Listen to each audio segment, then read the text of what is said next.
मित्रांनो, ज्या food security, body detox, food donation आणि इकोसिस्टीम बद्दल आजचं मॉडर्न सायन्स आपल्याला जे सांगतंय ना, ते आपल्या पूर्वजांनी हजारो वर्षापूर्वीच आपल्या रक्तात पेरून ठेवलंय. ते कसं हे समजून घेण्यासाठी आपण श्रावण महिन्याचं उदाहरण घेऊया. श्रावण सोमवारी महादेवाच्या पिंडीवर दूध वाहणं, बेलपत्र अर्पण करणं किंवा शिवमोठ वाहणं ही फक्त अंधश्रद्धा नाही किंवा चालत आलेली एक रूढी परंपरा नाहीये. त्यामागे पूर्वजांचे मॉडर्न विचार आणि मॉडर्न सायन्स लपलेला आहे. आजच्या या व्हिडिओमध्ये आपण श्रावण सोमवारचे 4 असे सायंटिफिक रिझन पाहणार आहोत, जे आजच्याच काय मागच्या पिढीला सुद्धा माहीत नसेल. त्यासाठी व्हिडिओ शेवटपर्यंत बघा. नंबर 1. शिवमूठ. भारताची प्राचीन फूड सिक्युरिटी सिस्टीम आणि ग्रेन टेस्टिंग. श्रावणातल्या प्रत्येक सोमवारी वेगवेगळ्या धान्याची जसे की तांदूळ, तीळ, मूग अशी शिवमूठ वाहण्याची परंपरा आहे. आजची पिढी विचारते की धान्य असं वाहून काय केलं जातं? याचा काय उपयोग आहे? ही परंपरा का चालली आहे? तर त्याचं कारण आहे का?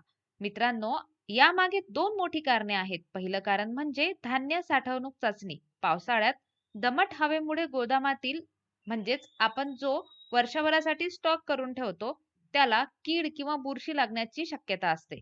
आठवड्यातून एकदा मूठभर धान्य बाहेर काढून देवापाशी नेण्याच्या बहाण्याने घरातील धान्याची गुणवत्ता तपासली जाते, म्हणजेच चेक केलं जातं. दुसरं कारण म्हणजे कम्युनिटी फूड डोनेशन. पावसाळ्यात गरीब लोकांना किंवा ज्यांच्याकडे शेती नाही, त्यांना काम आणि अन्न मिळणं कठीण व्हायचं. मंदिरात जमा झालेल्या ह्या शिवमुठामुळे जे एकत्रित धान्य जमा व्हायचं म्हणजेच तांदूळ, डाळ आणि इतर धान्य याची खिचडी म्हणून महाप्रसाद बनून गरजू लोकांपर्यंत तो वाटला जायचा किंवा तो सुखाही दिला जायचा. म्हणजेच समाजात कोणीही भुकेलं राहू नये यासाठीची ही एक सुंदर सामाजिक आणि पर्यावरणीय व्यवस्था होती. आता बघूया नंबर 2. शिवपिंडीवर दूध का वाहिलं जातं? रेडिएशन कंट्रोलर की निसर्गाचं चक्र. पिंडीवर दूध वाहून दूध वाया जातं याविषयी बरेच वाद आपण सोशल मीडियावरती बघतो आणि त्यामागचं कारण काय आहे हे आपल्याला माहित नसतं, म्हणून आपण त्यावरती तर्क देऊ शकत नाही. यामागे अतिशय रंजक आणि भौगोलिक वैज्ञानिक कारण आहे.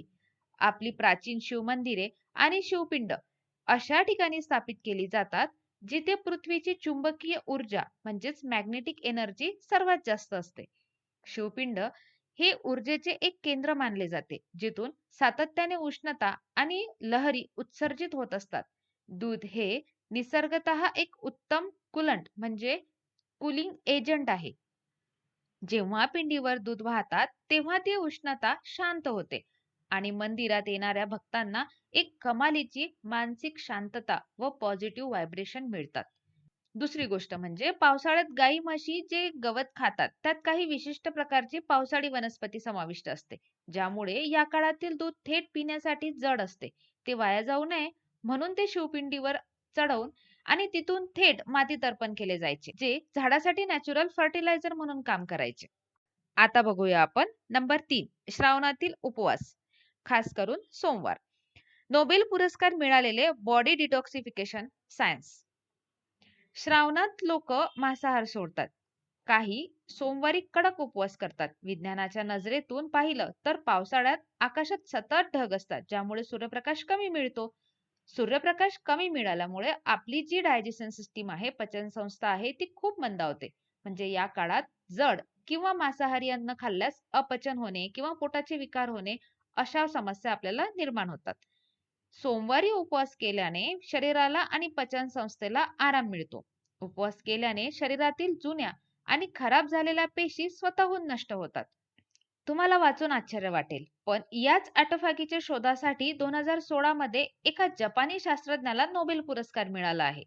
आपले पूर्वज हे तंत्र हजारो वर्षापासून ओळखून होते आणि म्हणूनच त्यांनी सोमवारी उपवास पाळा किंवा श्रावण महिन्यामध्ये एक टाइम जेवण करा, संध्याकाळी शक्यतो नाही खाल्लेलं शरीरासाठी ठीक असतं, असं त्याला धार्मिक आधार देऊन आपल्यामध्ये ही परंपरा आधीच रुजवून दिली होती. आता बघूया नंबर 4. बेलपत्र, निसर्गाचे नॅचरल एअर प्युरिफायर आणि अद्भुत औषध. महादेवाला वाहिली जाणारी बेलाची पाने ही केवळ पाने नसून निसर्गाने दिलेली एक अद्भुत औषध आहे. बेलाचे झाड हवेतील प्रदूषण आणि विषारी वायू शोषून घेण्यासाठी अत्यंत प्रभावी मानले जाते. हे हे झाड इतर झाडांच्या तुलनेत हवेत जास्त प्रमाणात ऑक्सिजन सोडते. पावसाळ्यात मंदिरात येणाऱ्या मोठ्या प्रमाणावर ही बेलाची पाने तिथल्या हवा नैसर्गिकरित्या शुद्ध करण्यासाठी मदत करते.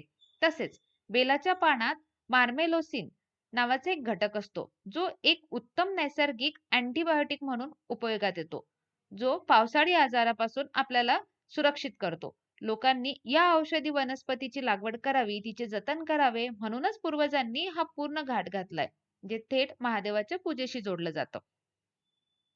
तर मित्रांनो, विचार करा, आपले पूर्वज किती ॲडव्हान्स होते, किती हुशार होते, की त्यांनी निसर्गाचं रक्षण, समाजाची भूक, स्वतःचे आरोग्य, पर्यावरण आणि अध्यात्म या सर्वांची अशी काही सांगड घातली, की आजच्या विज्ञानाला ते शक्यच नाही. श्रावण सोमवारचे व्रत हे केवळ अंधश्रद्धा नसून निसर्गाशी आणि स्वतःच्या आरोग्याशी जोडलेलं एक उत्तम शास्त्र आहे.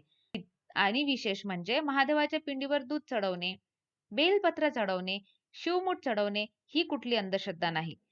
तुम्हाला ही वैज्ञानिक माहिती कशी वाटली हे कमेंट करून मला नक्की सांगा. आणि जर तुम्ही या श्रावण सोमवारी उपवास करणार असाल, तर कमेंटमध्ये लॉजिकल श्रावण नक्की लिहा. आणि व्हिडिओ आवडला तर लाईक करा, शेअर करा, सबस्क्राईब करायला विसरू नका. पुन्हा भेटूया अशाच रंजक माहितीसह. तोवर हर हर महादेव.